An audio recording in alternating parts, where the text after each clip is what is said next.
او قربانی چه ده اختر په سار باندې چمر راوخیږي دا د قربانی وخت دی خو البته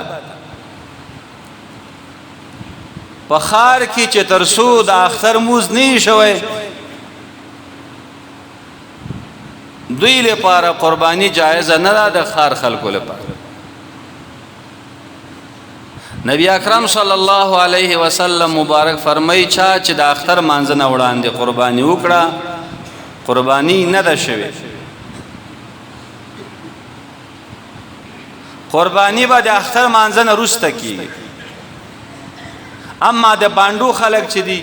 په چا باندې چې د جمعې او د اختر موز نشته هغوی کولی شي چې څنګه سهار وخیږي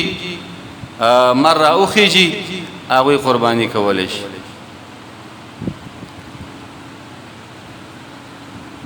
اصل اعتبار چې دی مکان د قربانی ته دی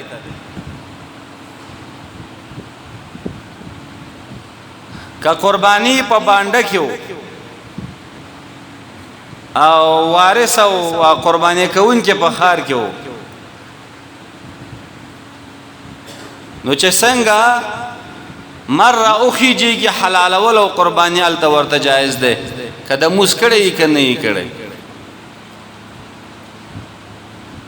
په خار کې چې د اختر مانځه نه وړاندې قربانی جایز نه ده د امدی په خاطر جایز نه ده چې خلکو نه